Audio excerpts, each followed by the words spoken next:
괜찮습니까? 크게 놀라진 않았나요? 네, 네. 저는 괜찮습니다. 제가 부주의했습니다.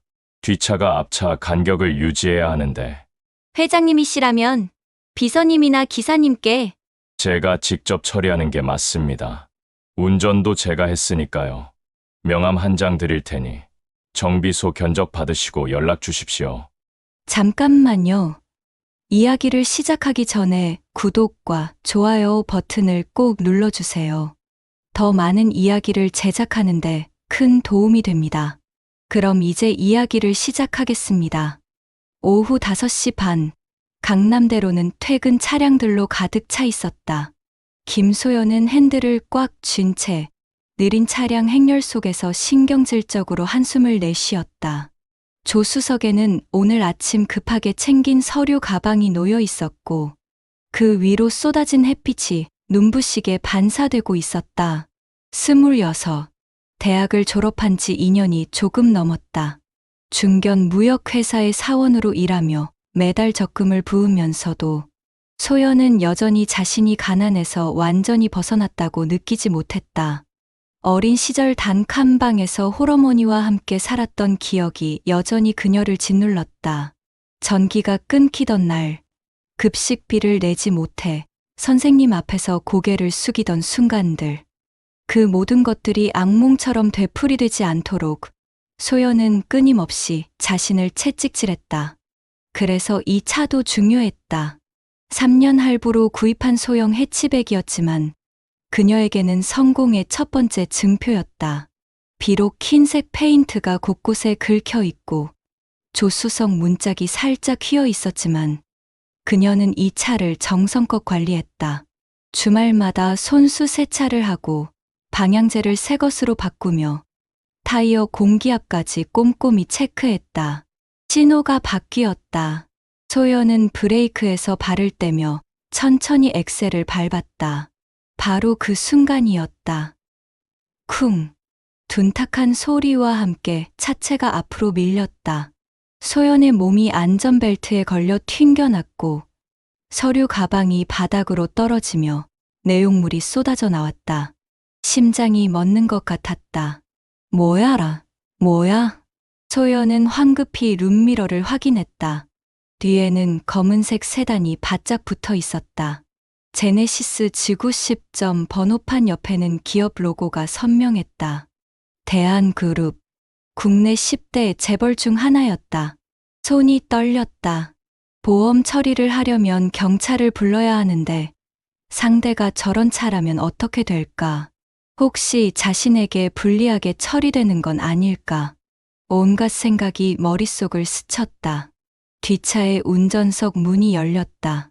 소연도 마지못해 차에서 내렸다. 다리가 후들거렸다. 검은 세단에서 내린 남자는 예상과 달랐다. 나이는 70 정도로 보였다. 회색 양복을 단정하게 차려입었고 은발이 뒤로 넘겨져 있었다.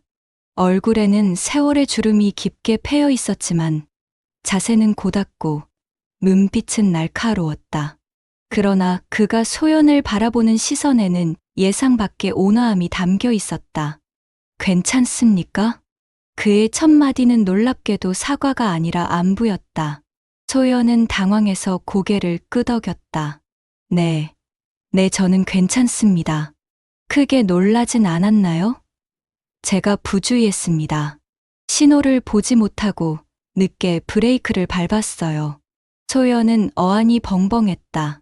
이런 고급 차를 모는 사람, 게다가 저 나이에 저런 차를 가진 사람이라면 분명 높은 지위에 있을 텐데 태도가 전혀 거만하지 않았다. 오히려 자신이 잘못했다고 인정하는 게 아닌가.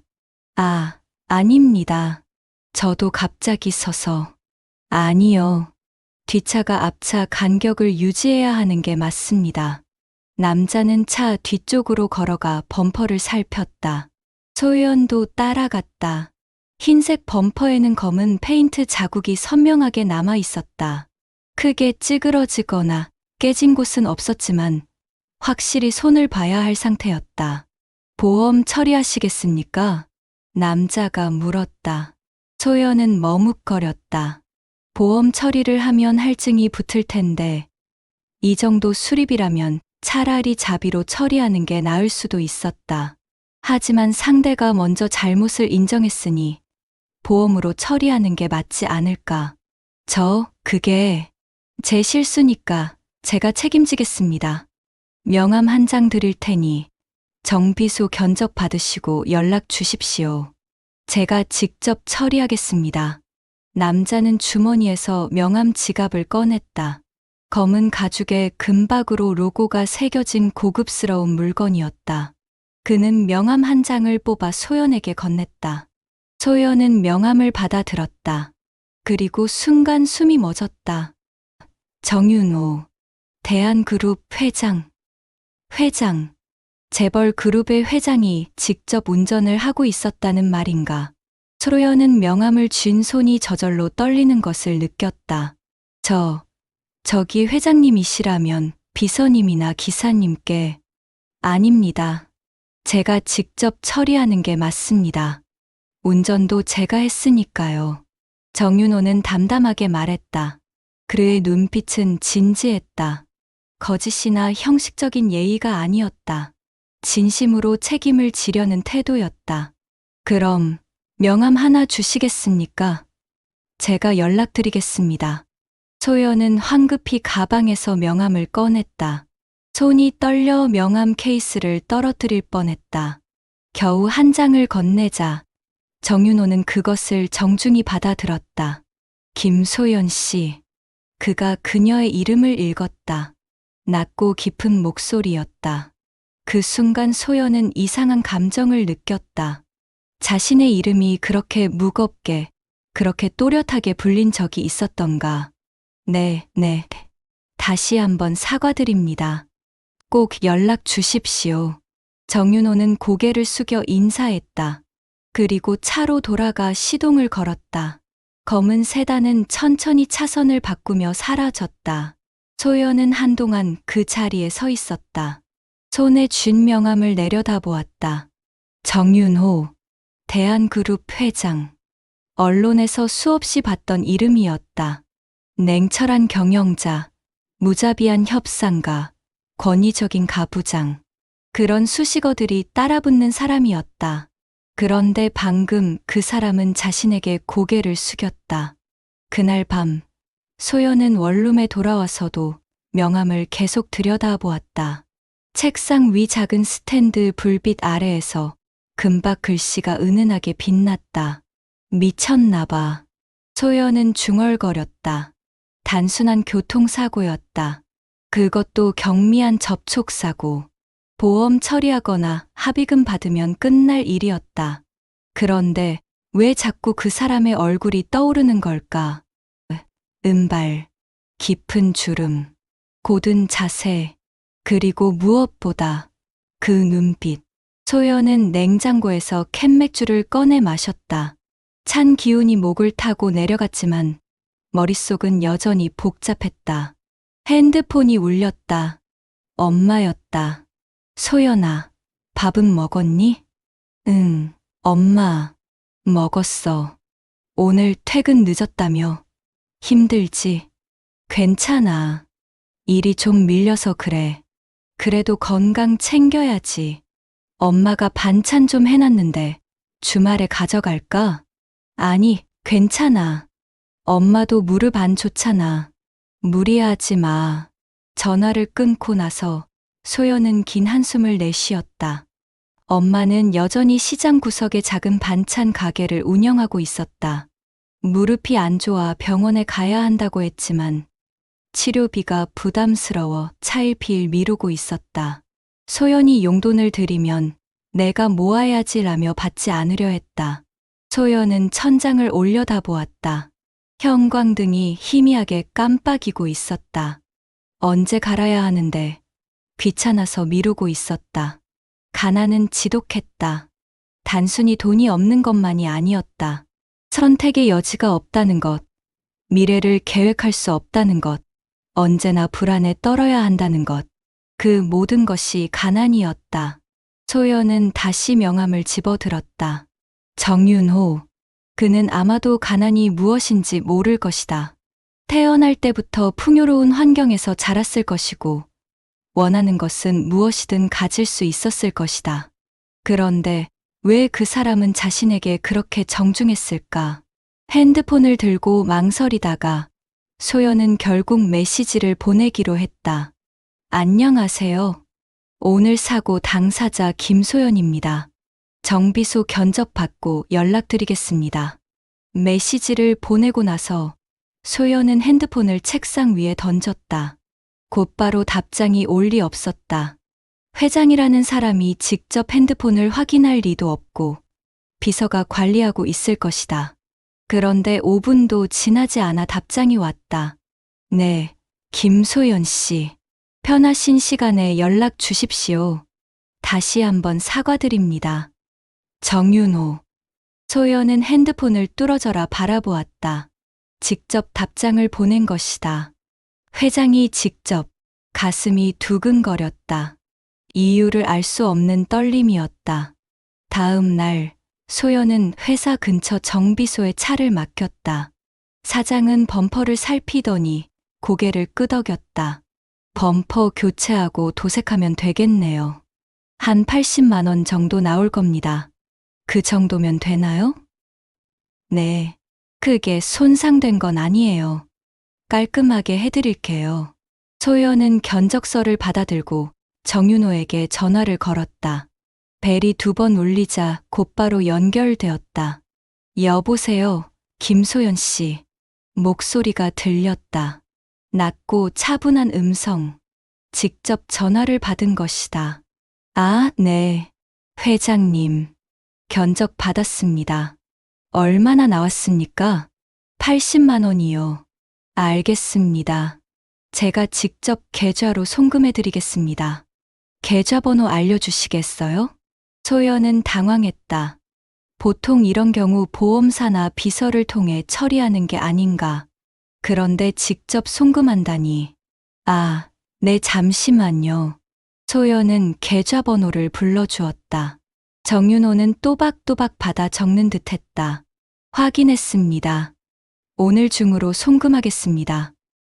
그리고 그가 잠시 말을 멈췄다. 혹시 점심 식사하셨습니까? 소연은 멍하니 시계를 보았다. 오후 1시. 점심시간이 한참 지났다. 아, 아직이요. 저도 마침 식사 전입니다. 제대로 된 사과를 드리고 싶은데 함께 식사 한번 하시겠습니까? 심장이 쿵 하고 내려앉았다. 식사. 재벌 그룹 회장과? 저는 괜찮습니다. 이미 충분히 제 마음이 편치 않습니다. 부담 갖지 마시고 그냥 간단히 식사나 한번 하시죠. 회사 근처 어디 괜찮은 곳 있으면 말씀해 주십시오.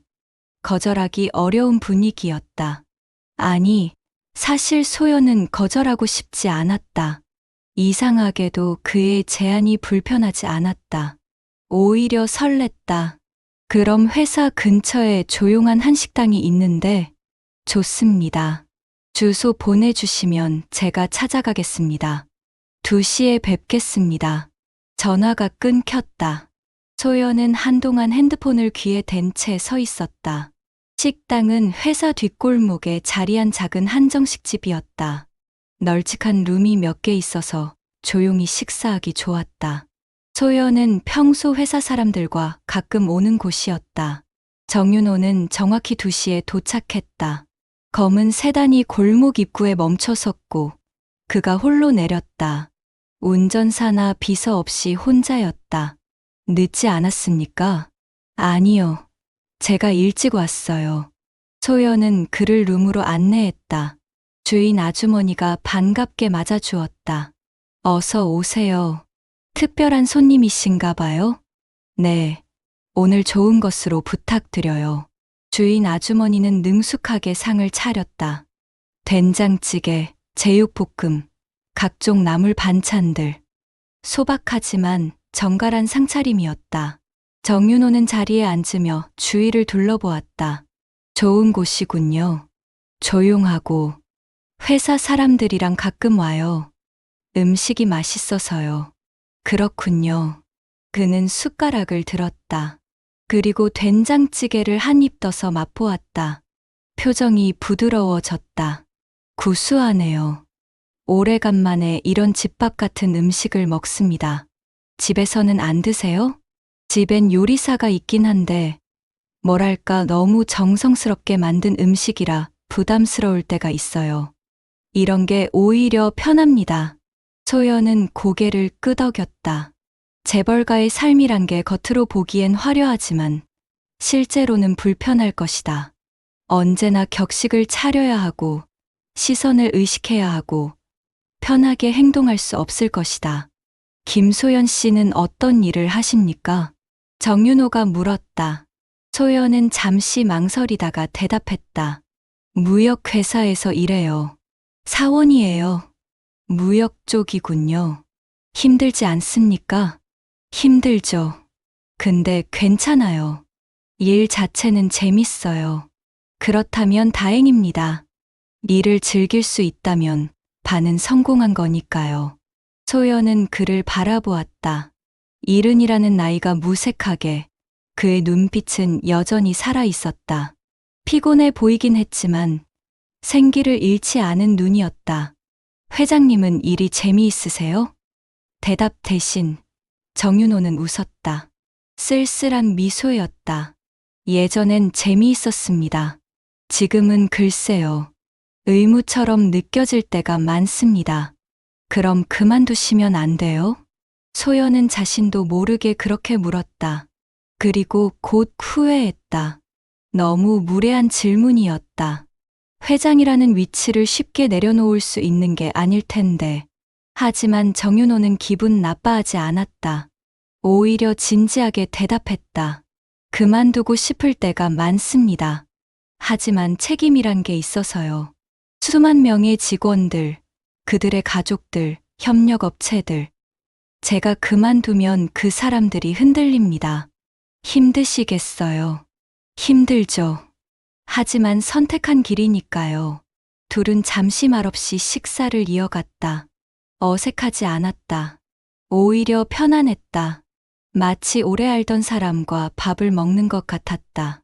김소연 씨. 네. 실례가 안 된다면 가끔 이렇게 식사 함께 할 수 있을까요? 소연은 숟가락을 든 채 멈췄다. 왜요? 외롭습니다. 정윤호는 담담하게 말했다. 제 주위엔 사람이 많습니다. 임원들, 비서들, 가족들. 하지만 진심으로 대화할 사람은 없어요. 모두 제 눈치를 보거나 뭔가를 바라거나 형식적으로 대합니다. 김소연 씨는 달라 보입니다. 소연은 가슴이 뛰는 것을 느꼈다. 이건 분명 위험한 신호였다. 재벌 그룹 회장과 사원. 나이 차이만 해도 40년이 넘는다. 이상한 감정을 품어선 안 된다. 하지만 거절할 수가 없었다. 가끔이라면 괜찮아요. 정윤호는 미소 지었다. 처음으로 보는 진심 어린 미소였다. 그날 이후 소연과 정윤호는 일주일에 한 번씩 만났다. 항상 조용한 식당이었다. 대화는 소박했다. 일상적인 이야기들. 회사에서 있었던 일, 날씨, 음식 이야기. 특별할 것 없는 대화였지만 두 사람 모두 그 시간을 기다렸다. 소연은 점점 정윤호에게 끌리고 있었다. 그의 나이, 지위, 모든 것이 자신과 맞지 않는다는 걸 알면서도 마음은 자꾸만 그에게로 향했다. 그는 자신을 동등하게 대해주었다. 무시하지도 깔보지도 않았다. 오히려 진지하게 귀 기울여 주었다. 정윤호 역시 소연에게서 오랫동안 잊고 있던 감정을 느끼고 있었다. 젊음의 열기가 아니었다. 그보다는 순수함, 세상에 때묻지 않은 진실한 마음. 그녀는 자신에게서 뭔가를 바라지 않았다. 그저 함께 있어 주었다. 하지만 두 사람 모두 알고 있었다. 이 관계는 언젠가 끝나야 한다는 것을. 아니, 애초에 시작되어선 안 됐던 것이라는 걸. 그리고 그들이 모르는 사이 세상은 이미 그들을 주시하고 있었다. 정윤호의 손자, 정민혁은 약혼녀 소연의 행방을 의심하기 시작했다. 그녀가 점점 자신에게서 멀어지고 있다는 걸 느꼈다. 통화도 줄었고 만남도 미뤄졌다. 무언가 숨기고 있다는 직감이 들었다. 그리고 어느 날 민혁은 우연히 할아버지의 비서로부터 이상한 이야기를 들었다. 회장님께서 요즘 자주 외출하십니다. 혼자서요. 운전기사도 대동하지 않으시고 민혁의 가슴 속에 불길한 예감이 스쳤다. 이야기는 이제 시작이었다. 석 달이 흘렀다. 소연과 정윤호의 만남은 이제 일주일에 2번으로 늘어났다.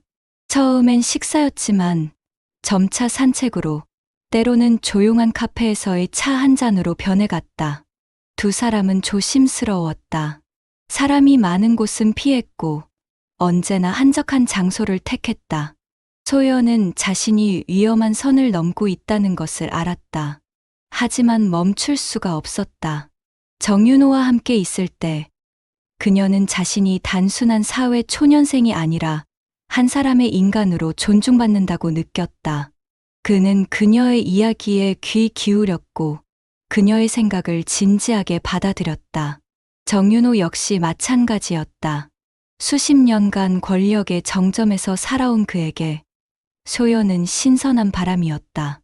그녀는 그에게 아첨하지 않았고 그의 지위를 의식하지 않았다. 때로는 그의 의견에 반박하기도 했고 솔직하게 자신의 감정을 드러냈다. 하지만 두 사람 모두 알고 있었다. 이 관계에는 거대한 장애물이 있다는 것을. 그것은 나이 차이도 신분 차이도 아니었다. 소연은 정윤호의 손자, 정민혁의 약혼녀였다. 어느 토요일 오후 소연은 정민혁을 만나기로 되어 있었다. 약혼 후 처음으로 양가 부모님이 함께하는 공식적인 식사 자리였다. 장소는 대한그룹 본사 근처의 고급 일식당이었다. 소연은 거울 앞에서 옷을 여러 번 갈아입었다. 네이비 원피스, 베이지 블라우스와 치마, 검은색 정장. 무엇을 입어도 어색했다.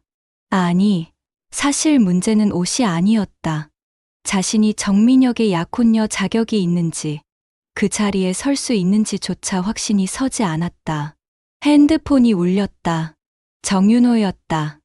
오늘 시간 어떻습니까? 소연은 가슴이 철렁 내려앉았다. 오늘은 안 된다. 절대로. 죄송해요. 오늘은 약속이 있어서요. 그렇습니까? 무슨 약속인지 여쭤봐도 될까요? 소연은 입술을 깨물었다. 거짓말을 할 수도 있었다. 하지만 그에게 거짓말을 하고 싶지 않았다. 가족 식사 약속이에요. 아, 그렇군요. 가족이 중요하죠. 즐거운 시간 보내세요. 전화가 끊겼다. 소연은 핸드폰을 쥔 채 한참을 멍하니 서 있었다. 가슴이 답답했다. 그에게 진실을 말해야 할까? 자신이 그의 손자의 약혼녀라는 것을. 하지만 말하는 순간 모든 것이 끝날 것이다. 식당에 도착했을 때 정민혁은 이미 와 있었다. 31살의 그는 정윤호를 빼닮았다. 키가 크고 자세가 곧았으며 날카로운 이목구비를 가지고 있었다. 하지만 눈빛은 달랐다. 할아버지의 눈에서 보이던 온화함이나 쓸쓸함 대신 민혁의 눈에는 야망과 경계심이 가득했다. 늦었네. 민혁의 첫 마디는 인사가 아니라 지적이었다. 소연은 시계를 보았다. 약속 시간보다 5분 일렀다. 아직 시간 전인데요. 부모님들이 먼저 오실 수도 있잖아. 미리 와서 기다리는 게 예의지. 소연은 아무 말도 하지 않았다. 민혁은 원래 이랬다. 완벽주의자였고 모든 것을 통제하려 했다. 처음 만났을 때는 그런 면이 믿음직스러워 보였다. 하지만 지금은 숨이 막혔다. 곧 양가 부모님들이 도착했다. 소연의 어머니는 낡은 핸드백을 꼭 쥔 채 어색하게 웃고 있었다. 민혁의 부모는 그 반대였다. 아버지는 대한그룹 부회장이었고 어머니는 명문가 출신이었다. 두 사람 모두 고급스러운 옷차림에 여유로운 태도를 보였다. 어머님, 안녕하세요. 소연의 어머니는 고개를 깊이 숙였다. 민혁의 어머니는 부채를 들고 있다가 가볍게 웃으며 고개를 끄덕였다. 소연 씨 어머님, 처음 뵙겠습니다. 따님이 참 예쁘시네요. 아이고, 과찬이십니다. 저희 애가 부족한 게 많은데, 아니에요. 민혁이가 마음에 들어해서 다행이에요. 대화는 정중했지만 거리감이 있었다. 소연은 자리에 앉아 메뉴판을 들여다보았다. 가격표가 없었다. 이런 곳은 가격을 물어보는 것 자체가 실례였다. 식사가 시작되었다. 민혁의 아버지가 말문을 열었다. 결혼 날짜는 내년 봄으로 잡는 게 어떨까요? 3월이나 4월쯤. 좋습니다. 날씨도 좋고 손님들 모시기에도 적당하죠. 예식장은 호텔 신라로 하면 될 것 같고 하객은 양가 합쳐서 500명 정도 생각하고 있습니다. 소연은 숨이 막혔다. 500명. 자신이 아는 사람은 회사 동료 몇 명과 대학 친구들 뿐이었다. 어머니 쪽 친척도 많지 않았다. 나머지는 모두 민혁 쪽 사람들일 것이다. 소연 씨, 괜찮죠? 민혁의 어머니가 물었다. 소연은 고개를 끄덕였다. 네, 괜찮습니다. 웨딩드레스는 이미 예약해놨어요. 청담동에 괜찮은 곳이 있더라고요. 다음 주에 같이 가봐요. 감사합니다. 소연의 목소리는 작았다. 자신의 결혼인데 마치 남의 일처럼 느껴졌다. 모든 것이 이미 정해져 있었고 자신은 그저 그 계획에 따라 움직이기만 하면 됐다. 참, 회장님은 오늘 안 오시나요? 소연의 어머니가 조심스럽게 물었다. 민혁의 아버지는 잠시 표정이 굳었다. 아버님은 요즘 바쁘셔서요. 나중에 따로 인사드리는 자리를 마련하겠습니다. 분위기가 묘하게 가라앉았다. 소연은 물을 마시며 시선을 내렸다. 정윤호. 그가 이 자리에 없다는 것이 안도감을 주면서도 동시에 허전함을 느끼게 했다. 식사가 끝나고 소연은 화장실에 갔다. 거울 앞에 서서 자신을 바라보았다. 깔끔하게 화장한 얼굴, 단정한 옷차림. 하지만 눈빛은 공허했다. 이게 내가 원한 삶일까? 중얼거렸지만 대답은 없었다. 화장실을 나서는데 민혁이 복도에서 기다리고 있었다. 소연아, 잠깐. 응, 요즘 이상해. 뭔가 숨기는 거 있어? 소연의 심장이 쿵 하고 내려앉았다. 무슨 소리야? 통화도 줄었고, 만나자고 해도 자꾸 미루고. 무슨 일 있는 거야? 아니야. 회사 일이 바빠서 그래. 민혁은 그녀를 빤히 쳐다보았다. 의심하는 눈빛이었다. 나한테 숨기지 마. 우리 곧 결혼할 사이잖아. 소연은 고개를 돌렸다. 숨기는 거 없어. 그냥 피곤해서 그래. 민혁은 한참을 그녀를 바라보다가 한숨을 쉬었다. 알았어. 근데 소연아, 결혼하면 회사 그만둬야 할 거야. 뭐? 우리 집안 며느리가 직장 다니는 건 좀 어머니도 그러시고. 소연은 믿을 수 없다는 표정으로 그를 바라보았다. 내가 왜 회사를 그만둬야 해? 집안 일도 배워야 하고 사교 모임도 나가야 하고 바쁠 거야. 나는 일하고 싶어. 내가 번 돈으로 살고 싶다고. 소연아, 돈 문제가 아니야. 체면 문제야. 이해해줘. 소연은 할 말을 잃었다. 이것이 재벌가로 시집가는 것의 현실이었다. 자유를 포기하고 자아를 버리고 그저 며느리라는 역할에 충실해야 하는 것. 그날 밤 소연은 집으로 돌아와 침대에 쓰러졌다. 눈물이 났다. 슬픔인지 분노인지 허무함인지 알 수 없었다. 그저 모든 것이 무너지는 것 같았다. 핸드폰이 울렸다. 정윤호였다. 오늘 식사 잘하셨습니까? 그의 목소리만으로도 눈물이 더 쏟아졌다. 회장님, 왜 그러십니까? 무슨 일 있습니까? 소연은 한참을 말을 잇지 못했다.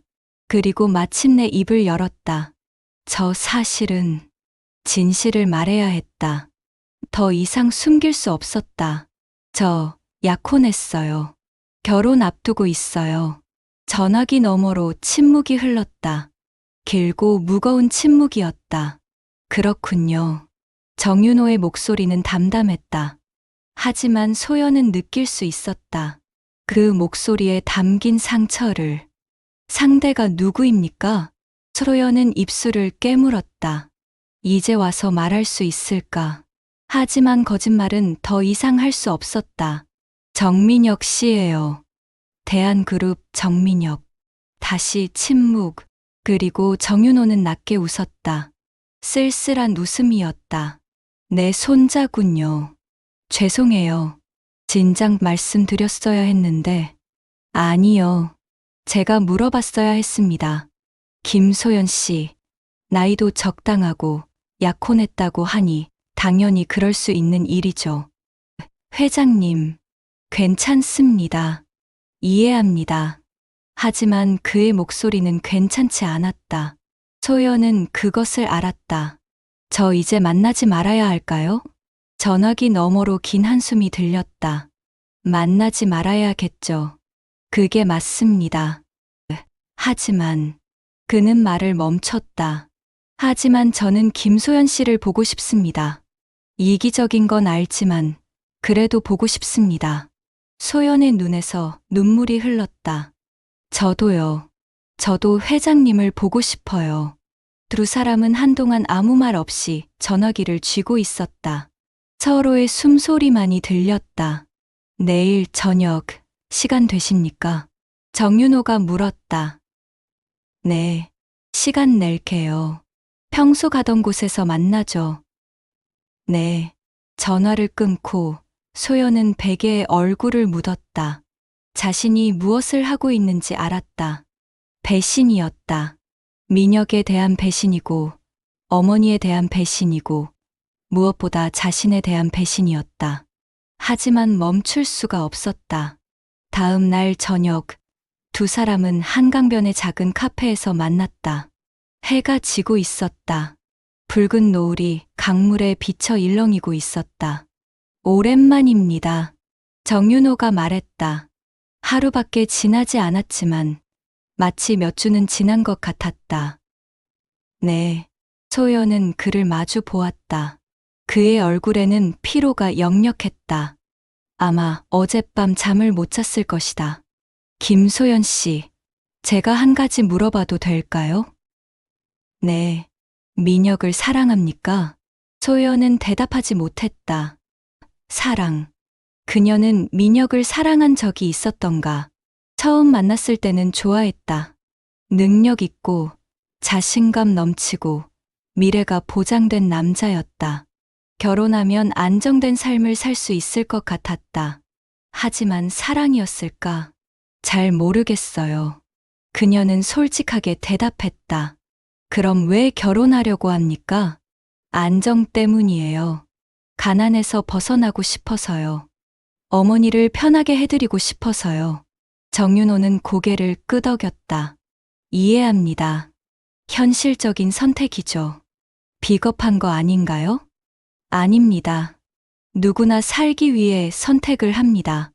그게 잘못된 건 아닙니다. 소연은 그를 바라보았다. 회장님은 저를 어떻게 생각하세요? 정윤호는 잠시 망설였다. 그리고 천천히 입을 열었다. 처음엔 젊은 친구 정도로 생각했습니다.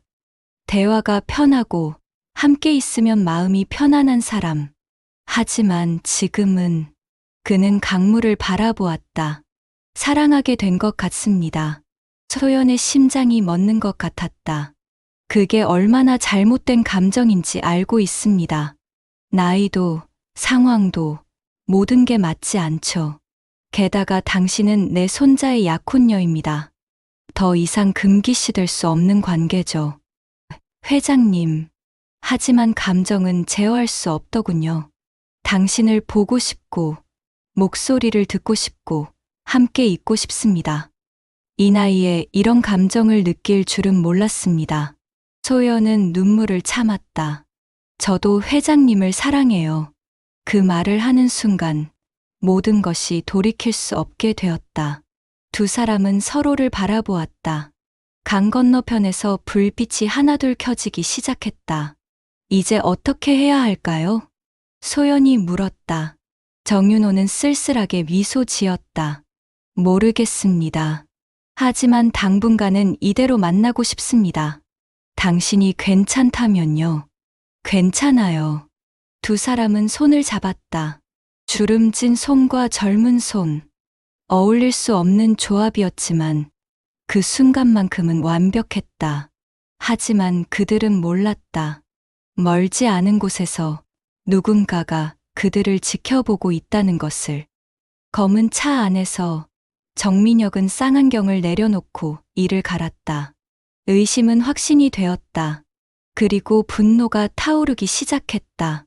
정민혁은 차 안에서 쌍안경을 내려놓고 핸들을 쥔 손에 힘을 주었다. 손등에 핏줄이 붉어졌다. 할아버지와 자신의 약혼녀가 손을 잡고 있었다. 그것도 한강변에서 석양을 배경으로 마치 연인처럼. 미친. 낮게 내뱉은 욕설이 차 안을 맴돌았다. 민혁은 시동을 걸었다. 엔진 소리가 낮게 울렸다. 지금 당장 달려가서 두 사람을 떼어놓고 싶었다. 하지만 그렇게 할 수 없었다. 아직은 확실한 증거가 필요했다. 그는 핸드폰을 꺼내 사진을 확인했다. 망원 렌즈로 찍은 사진들. 카페에 마주 앉은 모습, 창가에서 대화하는 모습, 그리고 손을 잡은 모습. 각도가 완벽했다. 누가 봐도 의심할 여지가 없는 사진들이었다. 할아버지. 민혁의 입에서 차갑게 그 단어가 흘러나왔다. 평생 존경했던 사람. 기업인으로서도 가장으로서도 완벽하다고 믿었던 사람. 그 사람이 자신의 약혼녀와 이런 관계를 맺고 있다니. 배신감이 온몸을 휘감았다. 하지만 동시에 이상한 흥분도 느껴졌다. 이 카드를 어떻게 쓸 것인가. 할아버지의 약점을 잡았다. 회장직을 노리던 아버지에게 이것은 절호의 기회가 될 것이다. 민혁은 전화를 걸었다. 아버지였다. 아버지, 저예요. 지금 시간 괜찮으세요? 무슨 일이냐? 만나서 말씀드려야 할 것 같습니다. 중요한 일입니다. 얼마나 중요한데? 회사의 미래가 달린 일입니다. 전화 너머로 잠시 침묵이 흘렀다. 1시간 후에 서재로 와라. 전화가 끊겼다. 민혁은 다시 한번 카페 쪽을 바라보았다. 두 사람은 여전히 앉아 있었다. 석양빛이 그들을 감싸고 있었다. 아름다운 풍경이었지만 민혁의 눈에는 역겨움만 보였다. 1시간 후 민혁은 아버지의 서재에 있었다. 정성훈 부회장은 책상에 앉아 브랜디를 홀짝이고 있었다. 55의 나이였지만 여전히 날카로운 인상을 유지하고 있었다. 그래서 무슨 일이냐? 민혁은 핸드폰을 꺼내 사진들을 보여주었다. 성훈의 표정이 굳어졌다. 그는 핸드폰을 집어들고 사진들을 하나하나 확대해서 살폈다. 이게 언제 찍은 거냐? 오늘 저녁입니다. 확실한 거냐? 합성이 아니고 제가 직접 찍었습니다. 한강변 카페에서요. 성우는 브랜디 잔을 내려놓았다. 손이 미세하게 떨렸다. 얼마나 오래된 일이냐? 정확히는 모르겠습니다. 하지만 소연이 요즘 이상했어요. 통화도 피하고 만남도 미루고 의심스러워서 미행했는데 미행을 했다고? 예. 그리고 이걸 발견했습니다. 성우는 자리에서 일어나 창가로 걸어갔다. 서울 야경이 펼쳐져 있었다. 그는 한참을 아무 말 없이 서 있었다. 아버지는 어떻게 하실 생각이십니까? 민혁이 조심스럽게 물었다. 성우는 천천히 돌아섰다. 이 사진을 누가 더 봤느냐? 아무도 없습니다. 아버지께만 먼저 보여드렸습니다. 잘했다. 이건 신중하게 다뤄야 한다. 하지만 아버지, 이건 명백한 배신 아닙니까? 할아버지가 제 약혼녀와 닥쳐라. 성운의 목소리가 차가웠다. 감정적으로 굴면 안 된다. 이건 가문의 문제다. 섣불리 움직이면 우리가 손해다. 무슨 말씀이십니까? 성우는 다시 자리에 앉았다. 손가락으로 책상을 두드리며 생각에 잠겼다. 회장님의 건강이 좋지 않다는 건 다들 알고 있다. 조만간 후계 구도가 정리될 거야. 이 시점에서 스캔들이 터지면 회장직을 내려놓으실 수밖에 없겠죠. 그렇다. 그리고 그 자리는 내가 차지하게 된다. 민혁은 아버지의 눈빛을 읽었다. 계산이 빠르게 돌아가고 있었다. 하지만 타이밍이 중요하다. 너무 빨리 터뜨리면 가문이 흔들린다. 주가도 폭락할 거고 언론도 난리가 날 거다. 그럼 언제? 이사회가 열리는 다음 달. 그때 폭로하면 된다. 회장님이 사퇴하시고 내가 자연스럽게 승계받는 구도로 만들어야 한다. 민혁은 고개를 끄덕였다. 역시 아버지는 냉철했다. 감정보다는 이익을 먼저 계산했다. 그럼 그때까지는 모른 척 해라. 그리고 증거를 더 모아라. 사진뿐만 아니라 녹음도 있으면 좋다. 알겠습니다. 그리고 민혁아. 예, 소연 씨와는 결혼 취소다. 그 여자는 우리 집안 며느리 자격이 없어. 민혁은 주먹을 쥐었다. 배신당한 건 자신인데 결정권은 아버지에게 있었다. 네, 알겠습니다.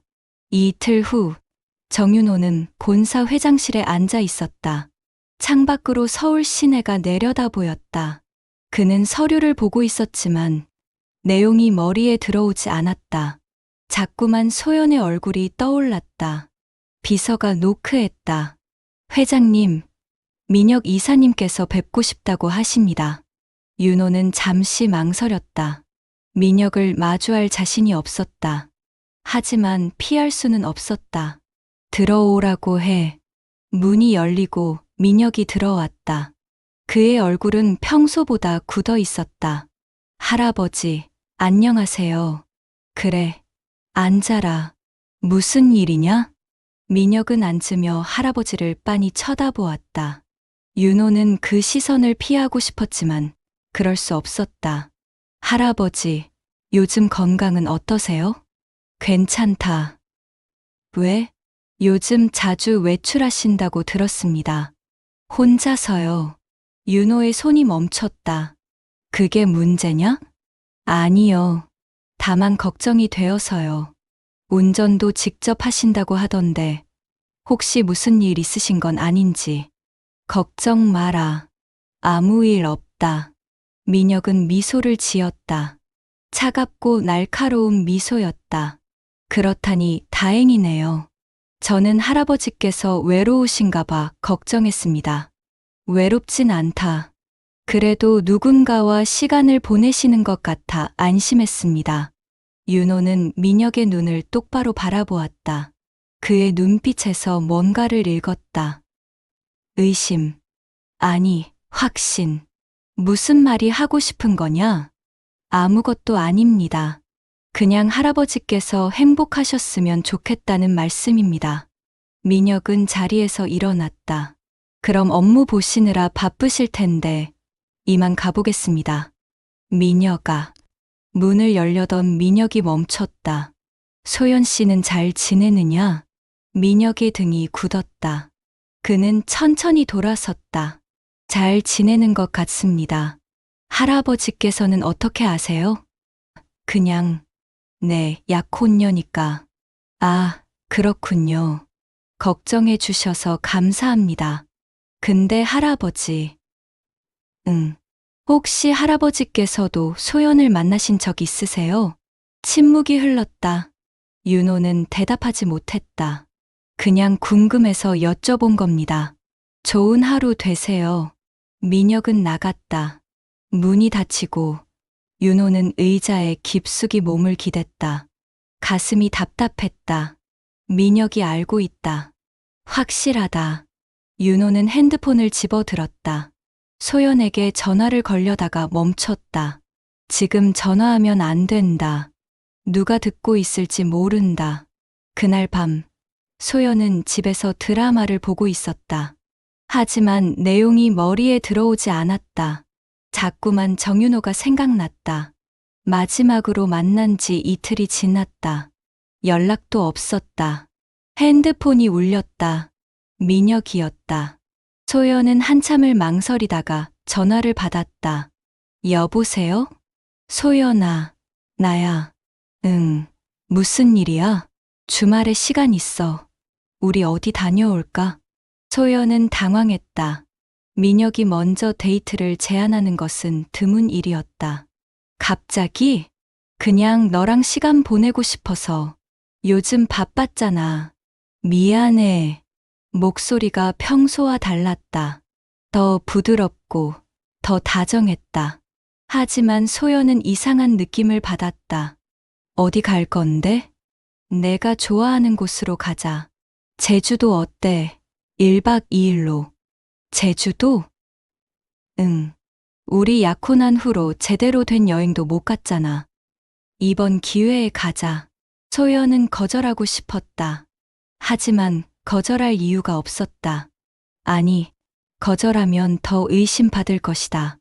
그래, 좋아. 그럼 토요일 아침 일찍 출발하자. 내가 다 예약할게. 응. 전화를 끊고 소연은 한숨을 쉬었다. 뭔가 잘못되어 가고 있다는 느낌이 들었다. 그 주말, 소연과 민혁은 제주도에 갔다.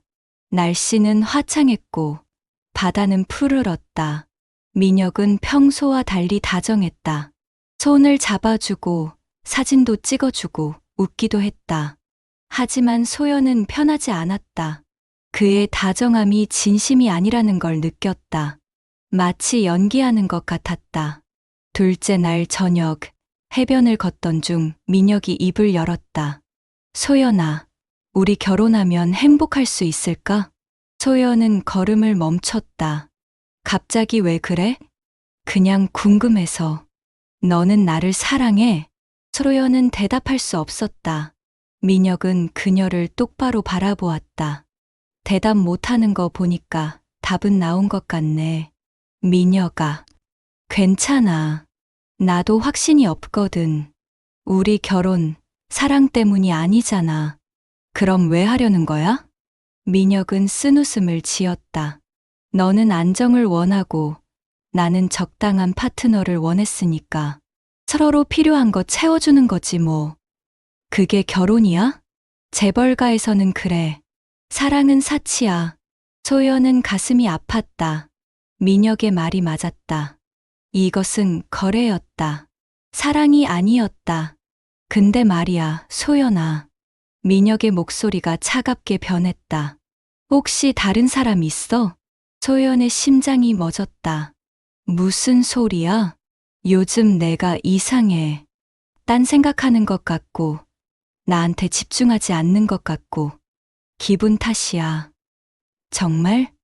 민혁은 한 걸음 다가왔다. 거짓말하지 마. 나 다 알아. 소연은 뒤로 물러났다. 뭘 안다는 거야? 내가 누구 만나는지, 어디서 뭐 하는지. 미행했어? 민혁은 웃었다. 차갑고 냉소적인 웃음이었다. 미행까지 할 필요 없었어. 너무 티가 나더라고. 소연은 다리에 힘이 풀렸다. 민혁아, 나는 그 사람이 누군지는 아직 말 안 할게. 너 스스로 말할 기회를 줄게. 나는 아무것도 생각할 시간 줄게. 서울 돌아가면 다시 얘기하자. 민혁은 돌아서서 걸어갔다. 소연은 그 자리에 멈춰 섰다. 파도 소리만이 들렸다. 모든 것이 무너지고 있었다. 서울로 돌아온 그날 밤, 소연은 정윤호에게 전화를 걸었다. 회장님, 저예요. 소연 씨, 어떻게 된 거예요? 연락이 없어서 걱정했습니다. 민혁이 알고 있는 것 같아요. 전화 너머로 긴 침묵이 흘렀다. 알고 있다는 게 우리 관계요. 미행했대요. 윤호는 한숨을 쉬었다. 결국 들킨 거군요. 죄송해요. 제가 조심했어야 하는데. 아닙니다. 제 잘못입니다. 제가 너무 자주 만나자고 했어요. 이제 어떻게 해야 할까요? 윤호는 한참을 생각하다가 말했다. 당분간 만나지 말아야 할 것 같습니다. 네. 하지만 소연 씨. 네. 제 마음은 변하지 않습니다. 이 상황이 정리되면 다시 만나고 싶습니다. 소연은 눈물이 났다. 저도요. 저도 회장님을 사랑해요. 사랑합니다. 소연 씨. 전화가 끊겼다. 소연은 베개에 얼굴을 묻고 울었다. 그리고 같은 시각, 대한그룹 본관 회의실에서는 긴급 가족 회의가 열리고 있었다. 참석자는 정성훈 부회장, 그의 아내, 그리고 정민혁. 테이블 위에는 소연과 윤호의 사진들이 펼쳐져 있었다. 드디어 때가 온 것 같군. 성훈이 낮게 말했다. 다음 주 이사회에서 이걸 공개한다. 회장님은 사퇴하실 수밖에 없을 거야. 민혁은 사진을 내려다보았다. 할아버지의 얼굴이 보였다. 행복해 보였다. 그 모습이 마음을 찔렀지만 이미 돌이킬 수 없었다. 폭풍이 몰려오고 있었다. 이사회가 열리는 날 아침, 하늘은 잔뜩 찌푸려 있었다. 정윤호는 평소보다 일찍 일어나 창밖을 바라보았다. 무거운 구름이 서울 하늘을 뒤덮고 있었다. 마치 무언가 불길한 일이 일어날 것 같은 날씨였다. 그는 양복을 입으며 거울을 보았다. 거울 속 자신의 얼굴은 늙어 보였다. 주름이 더 깊어진 것 같았고 눈가의 다크서클도 짙어졌다. 최근 며칠간 제대로 잠을 자지 못했다. 소연과의 마지막 통화 이후 불안감이 그를 짓눌렀다. 운전사가 차를 가져왔지만 윤호는 직접 운전하겠다고 했다. 혼자 있고 싶었다. 본사로 가는 길, 라디오에서는 뉴스가 흘러나왔다. 대한그룹이 오늘 정기 이사회를 개최합니다. 업계에서는 후계 구도에 대한 논의가 있을 것으로 예상하고 있는데 윤호는 라디오를 껐다. 후계 구도. 그것이 오늘의 주제가 아니길 바랐다. 하지만 가슴 한편에서는 이미 알고 있었다. 뭔가 일어날 것이라는 것을. 본사 주차장에 차를 세우고 엘리베이터를 탔다. 임원 전용 엘리베이터였지만 오늘따라 그 공간이 좁고 답답하게 느껴졌다. 15층, 16층, 17층. 숫자가 올라갈수록 가슴이 조여왔다. 20층 회장실에 도착했다. 비서가 커피를 가져왔다. 회장님, 이사회 준비는 다 되었습니다. 10시에 시작됩니다. 알겠네. 그런데 회장님, 비서가 망설이며 말했다. 오늘 분위기가 좀 이상합니다. 부회장님께서 특별 안건이 있다고 하셨는데 내용을 알려주시지 않으셨어요. 윤호는 커피 잔을 들었다. 손이 미세하게 떨렸다. 그래? 뭔지 나도 모르겠네. 거짓말이었다. 그는 짐작하고 있었다. 10시가 되었다. 윤호는 이사회실로 향했다. 긴 복도를 걷는 동안 그는 지난 40년을 떠올렸다. 이 회사를 중견기업에서 재벌 그룹으로 키워낸 세월. 수많은 위기를 넘기고 경쟁자들을 물리치고 정상에 올라선 시간들. 하지만 지금 모든 것이 한순간에 무너질 수 있다는 생각이 들었다.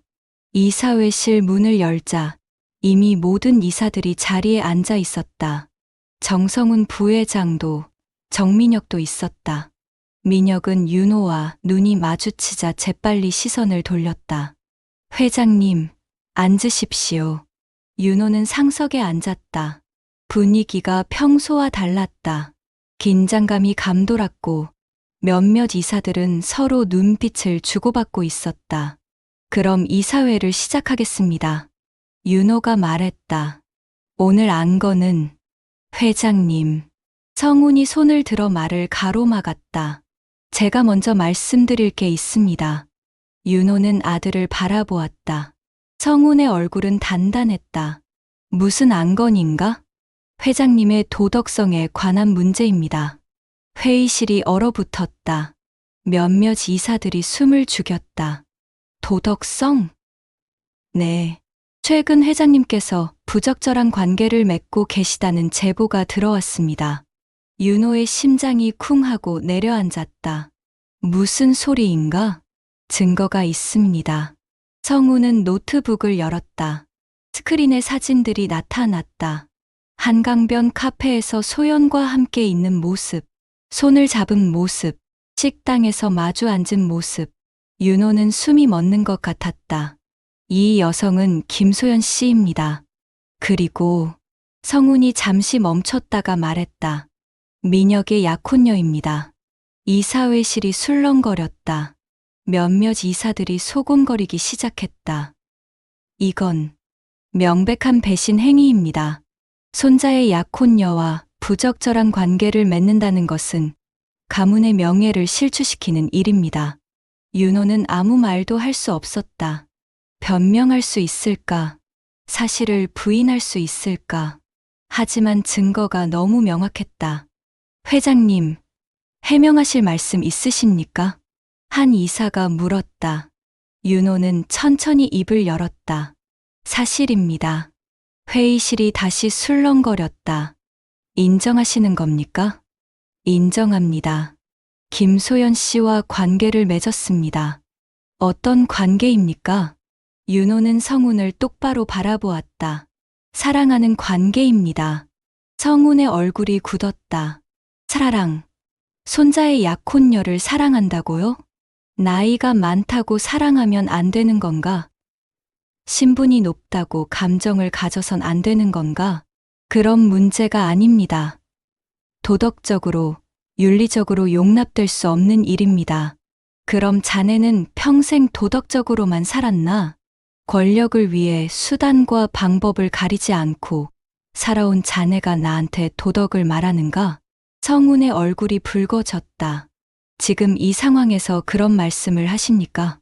사실을 말하는 거야. 자네는 나를 끌어내리고 싶어 했어.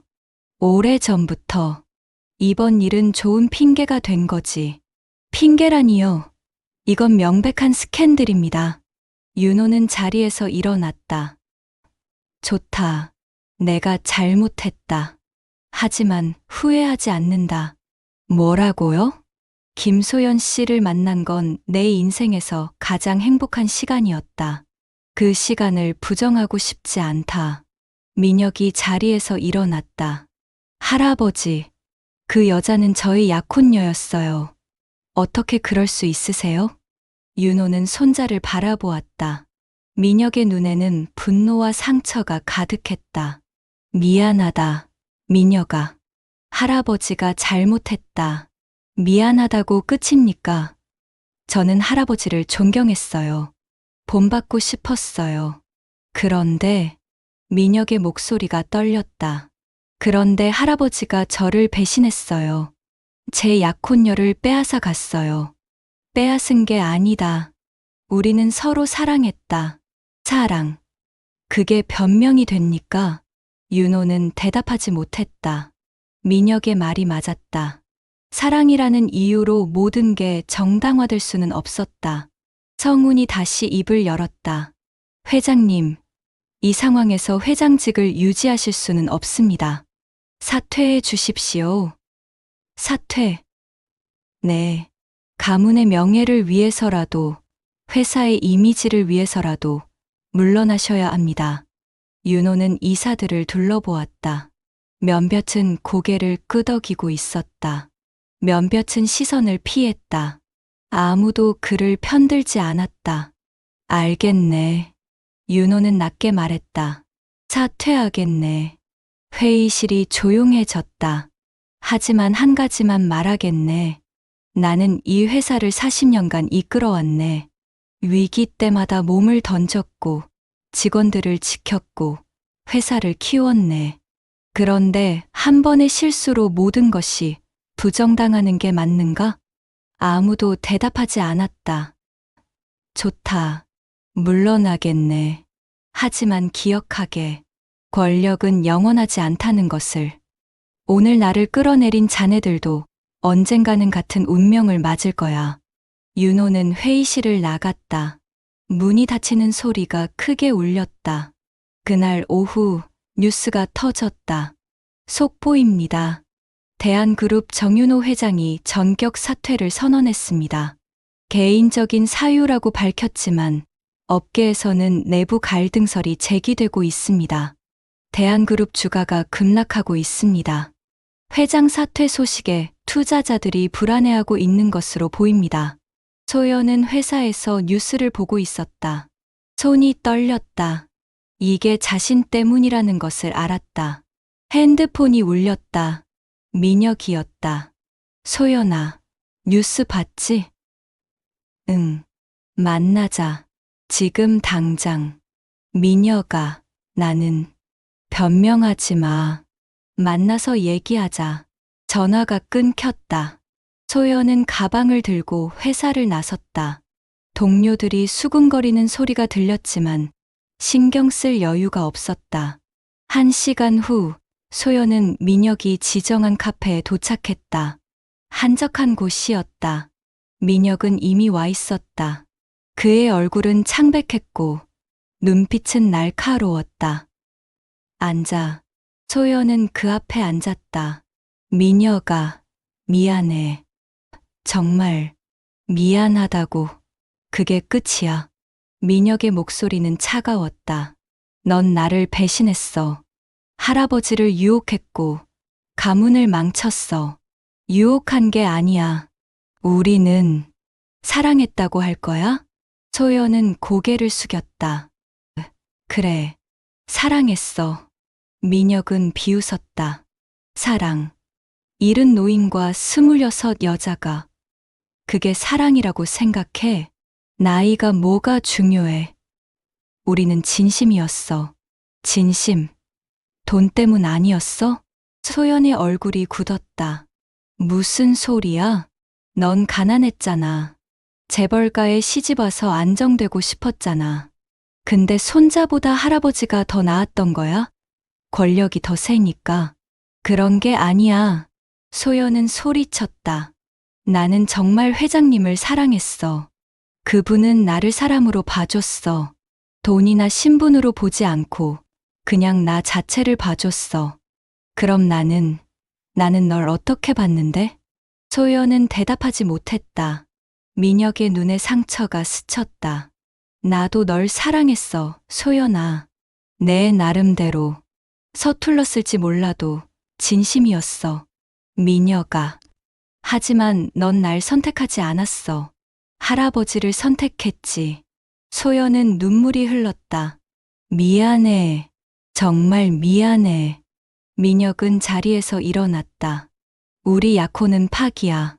당연히 알고 있겠지? 응. 그리고 소연아. 민혁이 문을 열며 마지막으로 말했다. 할아버지 곁에 있어줘. 이제 할아버지한텐 너밖에 없으니까. 그는 나갔다. 소연은 홀로 남아 울었다. 그날 밤, 소연은 정윤호의 집을 찾아갔다. 용산구에 위치한 대저택이었다. 경비원이 막아섰지만 소연이 사정하자 안으로 들여보내 주었다. 저택은 거대했다.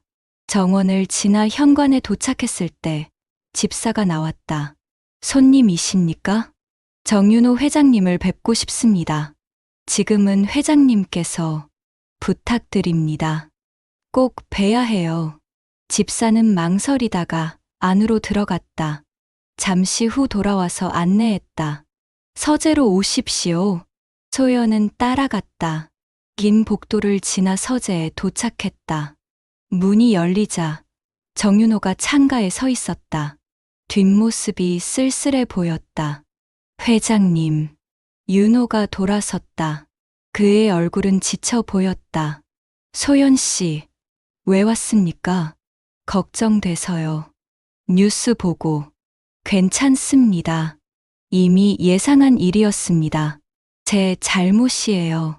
제가 조심했어야 했는데. 윤호는 고개를 저었다. 아닙니다. 제 잘못입니다. 제가 당신을 지켜주지 못했어요. 소연은 그에게 다가갔다. 이제 어떻게 하실 거예요? 모르겠습니다. 회장직도 내려놨고, 가족들도 등을 돌렸고, 남은 건 아무것도 없네요. 저 있잖아요. 윤호는 그녀를 바라보았다. 소연 씨, 당신은 아직 젊습니다. 앞날이 창창해요. 나 같은 늙은이와 있으면 안 됩니다. 나이가 무슨 상관이에요? 저는 회장님을 사랑해요. 하지만 세상이 우리를 용납하지 않아요. 세상이 뭐가 중요해요? 우리만 행복하면 되잖아요. 윤호는 쓸쓸하게 웃었다. 그게 쉽지 않습니다. 세상의 시선, 가족의 비난, 언론의 공격, 그 모든 걸 견뎌낼 수 있겠습니까? 소연은 그의 손을 잡았다. 견딜 수 있어요. 회장님만 있으면요. 두 사람은 서로를 바라보았다.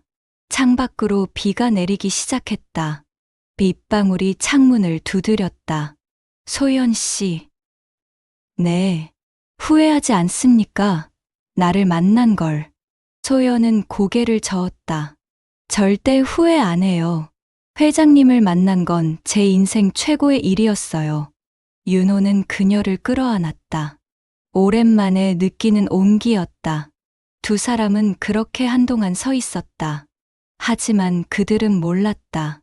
이것이 끝이 아니라는 것을. 더 큰 폭풍이 그들을 기다리고 있다는 것을. 저택 밖에서 한 무리의 기자들이 카메라를 들고 있었다. 누군가 제보를 한 것이다. 플래시가 터지기 시작했다. 다음 날 아침, 모든 신문 일면을 장식한 것은 이 사진이었다. 대한그룹 전 회장, 손자 약혼녀와 은밀한 만남. 재벌가 충격의 치정급, 파문 확산. 세상은 그들을 용서하지 않을 작정이었다. 신문 일면을 장식한 사진은 잔인했다.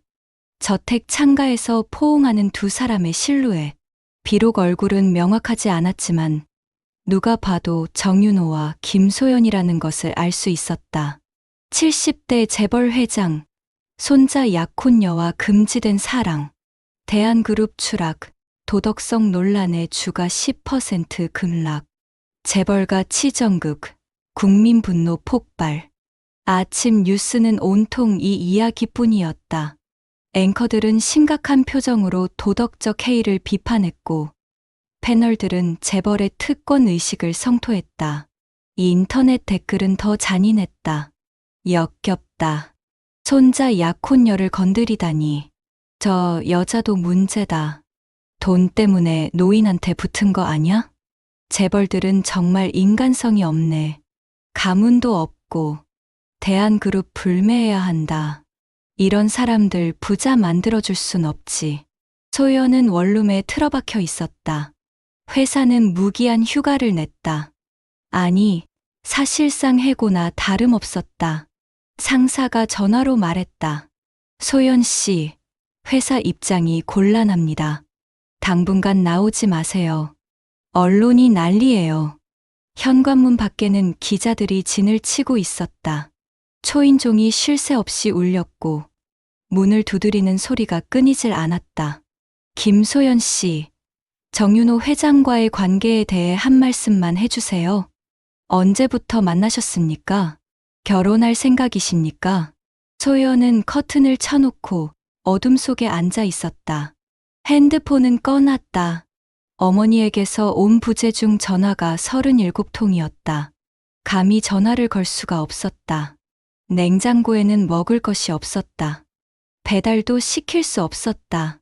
주소가 알려지면 기자들이 더 몰려들 것이다. 소연은 남은 라면 하나를 꺼내 끓였다.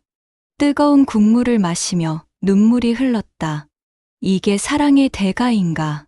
중얼거렸다. 정윤호를 사랑한 것이 잘못이었을까? 나이 차이를 넘어선 것이 죄였을까? 하지만 그 순간들은 진심이었다. 그 시간들은 행복했다. 핸드폰을 켰다. 메시지가 폭주했다. 대부분은 욕설이었다. 모르는 번호들에서 온 협박 메시지들. 이 인간 쓰레기. 돈 밝힌 창녀. 썩 꺼져라. 하지만 그중 하나, 어머니의 메시지가 있었다. 소연아, 엄마야. 걱정된다. 연락 좀 해라. 엄마는 내 편이야. 소연은 울음을 터뜨렸다. 떨리는 손으로 어머니에게 전화를 걸었다. 벨이 한 번 울리자마자 어머니가 받았다. 소연아, 엄마, 괜찮니? 다친 데 없니? 괜찮아. 엄마, 미안해. 미안하긴. 내가 뭘 잘못했니? 뉴스 봤잖아. 내가 끔찍한 짓을 했어. 어머니는 한숨을 쉬었다. 엄마는 내 마음 알아. 내가 그 양반을 진심으로 좋아했다는 거. 엄마가 봐도 그래. 하지만 엄마, 사람들이 뭘 하는지 알잖아. 나 때문에 엄마도 신경 쓰지 마. 엄마는 내가 행복하면 그만이야. 행복하지 않아, 엄마. 너무 힘들어. 그럼 그만둬. 그 양반이랑 헤어져. 소연은 대답하지 못했다. 헤어질 수 있을까? 정윤호 없이 살 수 있을까? 엄마, 나 어떡하면 좋아? 일단 여기로 와. 기자들 피해서. 엄마가 숨겨줄게. 응, 고마워, 엄마. 전화를 끊고 소연은 짐을 쌌다. 많지 않았다. 옷 몇 벌과 세면도구, 그리고 정윤호가 준 명함. 한편 정윤호는 저택에 갇혀 있었다. 집사가 외출을 만류했다. 회장님, 밖은 기자들 천지입니다. 나가시면 안 됩니다. 나도 알래. 하지만 이렇게 숨어만 있을 순 없어. 지금은 조용히 계셔야 합니다. 시간이 지나면 잠잠해질 겁니다. 윤호는 서재에 앉아 신문들을 펼쳐놓고 있었다. 자신을 비난하는 기사들, 소연을 매도하는 칼럼들. 하나같이 잔인했다. 전화벨이 울렸다. 오랜 친구였다. 윤호, 나야. 그래, 오랜만이야. 자네 괜찮은가? 뉴스 보고 깜짝 놀랐네. 괜찮지 않지. 하지만 어쩔 수 없네. 자네가 그럴 사람이 아닌 줄 알았는데. 손자 약혼녀라니. 친구의 목소리에도 비난이 섞여 있었다. 윤호는 한숨을 쉬었다. 나도 알아. 잘못한 거. 하지만 사랑이었네. 사랑. 그 나이에 젊은 여자한테 빠진 거 아닌가? 자네도 그렇게 생각하는구만. 아니, 그게 아니라. 윤호, 자네 평판이 완전히 망가졌어. 40년 쌓아온 명성이 하루아침에 무너졌다고. 알고 있네. 그럼 왜 그랬나? 회장 자리도 잃고, 가족들도 등 돌리고, 그 여자가 그렇게 좋았나? 윤호는 잠시 침묵했다. 좋았네. 아니, 지금도 좋아. 그녀는 내게 살아있다는 느낌을 줬어. 오래전에 잃어버린 것들을 되찾게 해줬지. 윤호, 자네도 나를 비난하려고 전화한 거라면 이만 끊겠네. 아니야. 그냥 걱정돼서 그래. 자네 건강은 괜찮은가? 건강? 몸은 멀쩡해. 마음이 문제지. 시간이 약이야. 조금만 참게. 전화를 끊고 윤호는 창밖을 바라보았다. 정원이 보였다. 계절은 가을로 접어들고 있었다. 낙엽이 떨어지고 있었다. 소연을 만나고 싶었다. 그녀가 어떻게 지내는지, 괜찮은지 확인하고 싶었다. 하지만 연락할 수 없었다. 그녀에게 더 이상 피해를 줘선 안 됐다. 문이 열리고 민혁이 들어왔다. 윤호는 놀라서 돌아섰다. 민혁아? 할아버지. 민혁의 얼굴은 복잡했다. 분노도, 슬픔도, 혼란도 섞여 있었다. 왜 왔느냐? 할아버지 상태가 궁금해서요. 보다시피 멀쩡하다. 민혁은 소파에 앉았다. 한동안 말이 없었다. 할아버지, 정말 그 여자를 사랑하세요? 윤호는 고개를 끄덕였다. 그래. 저는 할아버지가 이해가 안 돼요. 어떻게 손자의 약혼녀를 사랑할 수 있어요? 나도 이해가 안 됐네. 처음엔. 하지만 감정은 이성으로 제어할 수 없더구나. 민혁은 주먹을 쥐었다. 저는 할아버지를 존경했어요. 본받고 싶었어요. 그런데 배신당했다고 느끼는 거지? 네. 윤호는 민혁이 옆에 앉았다. 미안하다. 진심으로. 할아버지가 내게 씻을 수 없는 상처를 줬어. 미안하다고 다해요? 아니다. 충분하지 않지. 하지만 할아버지가 줄 수 있는 건 이게 전부야. 민혁의 눈에 눈물이 맺혔다. 저는 소연을 사랑했어요. 제 나름대로. 서투르고 불완전했지만 진심이었어요. 알아. 내 마음 알아. 그런데 소연은 저를 선택하지 않았어요. 할아버지를 선택했죠. 그건 내 잘못이 아니야. 그럼 누구 잘못이에요? 할아버지 잘못이에요? 소연 잘못이에요? 윤호는 대답하지 못했다. 아니면 사랑이라는 게 원래 이렇게 잔인한 건가요? 민혁은 자리에서 일어났다. 할아버지, 저는 할아버지를 용서할 수 없어요. 지금은, 언젠가는 용서할 수 있을지도 모르지만 지금은 아니에요. 이해한다. 하지만 한 가지는 말씀드리고 싶어요. 뭐냐? 소연을 지켜주세요. 그 여자는 지금 혼자서 세상과 싸우고 있어요. 할아버지라도 곁에 있어줘야 해요. 윤호는 손자를 바라보았다. 민혁의 눈에는 여전히 상처가 있었지만 동시에 성숙함도 보였다. 고맙다, 민혁아. 민혁은 나갔다. 윤호는 한참을 그 자리에 서 있었다. 일주일이 지났다. 스캔들은 여전히 뜨거웠지만 조금씩 다른 뉴스들에 밀려나기 시작했다. 대한그룹은 정성훈 신임 회장 체제로 재편되었고 주가도 조금씩 회복되고 있었다. 소연은 어머니의 작은 집에 머물고 있었다. 기자들의 추적을 피해 조용히 지내고 있었다. 하지만 밖에 나갈 수 없었다. 사람들의 시선이 두려웠다. 어느 날 저녁 택배가 도착했다. 보내는 이는 없었다. 소연은 조심스럽게 열었다. 안에는 편지 한 통이 들어 있었다. 소연 씨에게 그동안 잘 지냈는지 궁금했습니다. 연락하지 못해 미안합니다. 당신에게 더 이상 피해를 주고 싶지 않았습니다. 하지만 하고 싶은 말이 있습니다. 당신을 만난 것은 제 인생 최고의 행운이었습니다. 당신 덕분에 다시 살아있음을 느꼈고 사랑이 무엇인지 알게 됐습니다.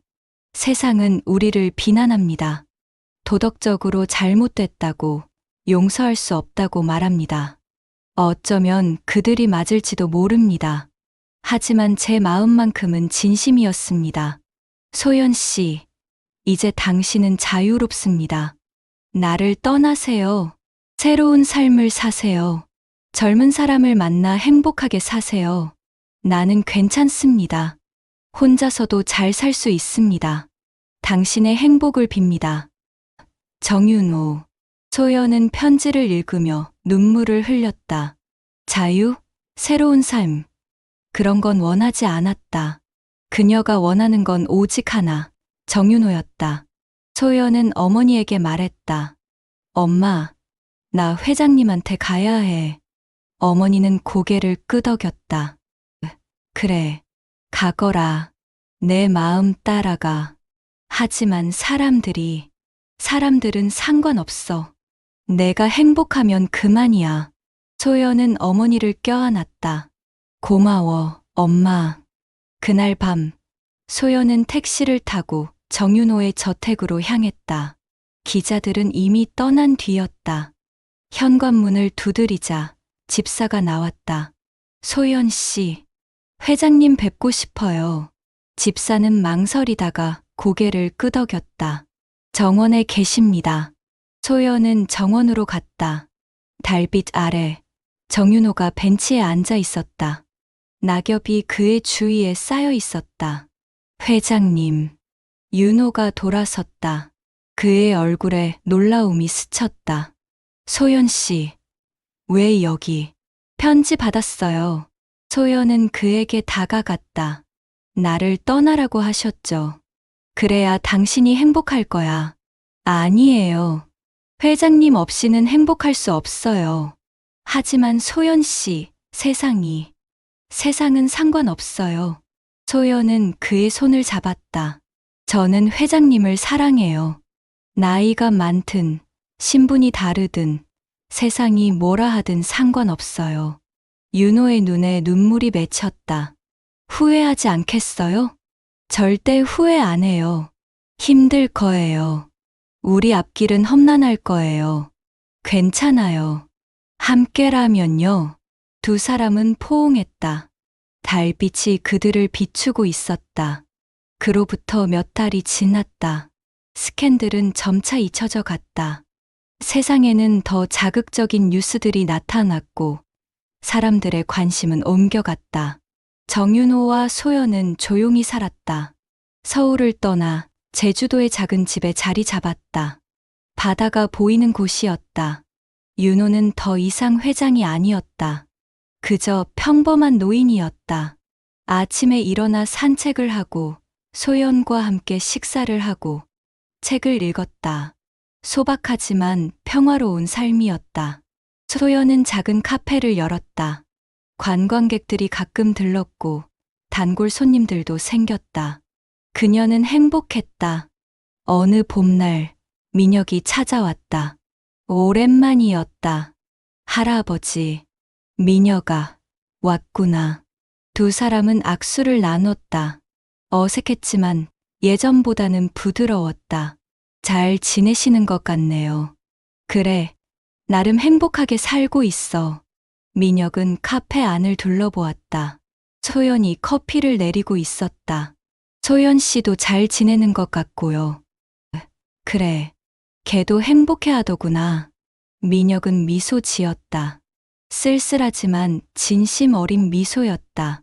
할아버지, 저 이제 용서할 수 있을 것 같아요. 윤호는 손자의 손을 잡았다. 고맙다. 사랑이 뭔지 이제 조금 알 것 같아요. 이성적으로 설명할 수 없는 거. 그냥 그런 거. 그래, 바로 그거야. 민혁은 돌아갔다. 윤호는 그의 뒷모습을 바라보았다. 가슴이 따뜻해졌다. 저녁, 윤호와 소연은 해변을 걸었다. 석양이 지고 있었다. 행복해요? 소연이 물었다. 그래, 너무 행복해. 후회는 안 하세요? 모든 걸 잃었잖아요. 윤호는 고개를 저었다. 아무것도 잃지 않았어. 오히려 얻었지. 진짜 삶을, 진짜 사랑을. 소연은 그의 손을 꼭 잡았다. 저도요. 당신을 만나 진짜 삶을 배웠어요. 두 사람은 걸었다. 파도 소리가 들렸고 갈매기가 날았다. 세상은 그들을 용서하지 않았을지 모른다. 가문은 그들을 버렸을지 모른다. 하지만 그들은 서로를 가졌다. 그것으로 충분했다. 거울은 부서졌지만 그 파편 속에서 그들은 진실을 발견했다. 사랑은 나이도, 신분도, 도덕도 초월한다는 것을. 그리고 때로는 모든 것을 잃어야만 진짜 중요한 것을 얻을 수 있다는 것을. 이야기는 끝났지만 그들의 사랑은 계속되었다. 부서진 거울 속에서도 아름다움은 존재했다.